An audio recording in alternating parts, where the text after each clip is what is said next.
If you control the oil, the question is no longer who owns it, but how it will be moved. This morning, the United States didn't fire many bullets, but it placed its hand on the heart of Venezuela. Trump said it plainly: "We will manage the oil." But this is not just a war about Venezuela. It is a message sent directly to China. Wars today are not won with bullets. They are won through maritime corridors. There is only one question left: who will control the world's choke points? Now let's move to Venezuela and Trump's statements. Trump came out with extreme bluntness, no shame, no ambiguity. In the American announcement, Trump confirmed that the United States will manage Venezuela. He said this is no longer about drugs or heroin.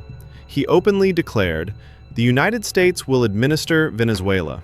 We will spend billions of dollars through the largest American oil companies to rebuild the severely deteriorated infrastructure and oil sector and begin extracting profits for the country. We are ready to launch a second, much larger attack if necessary."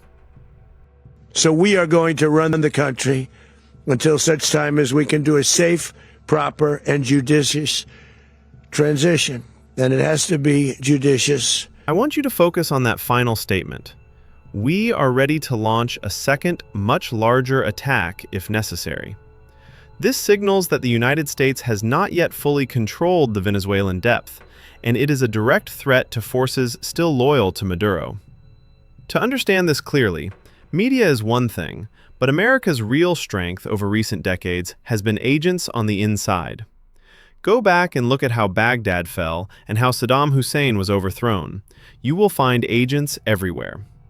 Look again at what happened in Venezuela today at dawn. According to backstage reports, electricity was cut off completely at Maduro's headquarters before the Delta Force operation. That means there was a powerful insider close to Maduro. American media statements today confirm that Maduro had been under surveillance for weeks, with all his movements tracked. Every breath around him was being monitored. Based on that, the operation was executed successfully. Trump came out today saying, "I was watching the operation as if I were watching a television show." He praised the Delta Force special units and the women who were part of the operation, stating that it was carried out without bloodshed and without any injuries to American soldiers. He even confirmed that the helicopter, which sustained some damage, returned safely. Today, Trump continued boasting and openly declared, "We will manage Venezuelan oil." He said that what happened in Venezuela today was a signal to certain parties. Is it a signal to Iran, to Russia, to China? I'll tell you, it is primarily a signal to China above all else. Trump added that he has good relations with Xi Jinping, the Chinese leader, and with Beijing, and that the United States is ready to sell oil to China. In other words, the oil is now in my hands. Mr. President, China, Russia, and Iran have interests in Venezuela. How does this operation affect your relationships with them when it comes to the oil and drugs? In terms of China and Russia, Russia when we get things straightened out. But in terms of other countries that want oil, we're in the oil business. We're going to sell it to them. We're not going to say we're not. Do you see how wars are fought today? So what is the next war? What I'm telling you now, you won't hear anywhere else. The war of corridors and ports. Why is China being signaled, and the Eastern Bloc in general? Because if you have carried out a preemptive strike and placed your hand on roughly 20 to 25% of the world's oil in Venezuela, then show me, how are you going to transport it? That is why China will fight desperately to control global maritime corridors. Focus in the coming days on the Bab al-Mandab Strait. Recently, 3 major blows have been delivered by the United States against the Eastern Bloc. First, the recognition of the Somaliland region. Second, the war that took place in southern Yemen. Third, what happened in Venezuela. These are powerful strikes against the Eastern Bloc. That is why I am telling you, the Eastern Bloc will now move to tighten its grip on maritime passages. If you control the oil, then show me how you will move it. America's eye is on transporting Venezuelan oil to India and to China's allies. Show me, how will you move it to India?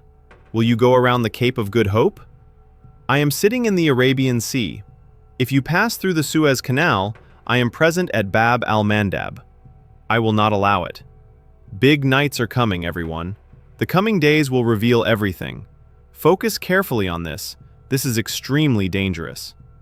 Now let's move to today's international reactions. Almost all countries condemned what happened. France issued a condemnation, saying this violates the Venezuelan people's right to self-determination. Ursula von der Leyen, speaking on behalf of the European Union, also condemned what took place inside Venezuela. Of course they had to condemn it, because the United States has taken a different approach than Europe did with Russia. Now the blocks are clearly visible. China strongly condemned the action, using the strongest language. South Africa called for an emergency meeting of the UN Security Council to discuss the situation in Venezuela and the Venezuelan people's right to self-determination. Call meetings, condemn all you want, but as we say, the stick strikes first. Whether you like it or not, this was a lightning strike by the United States.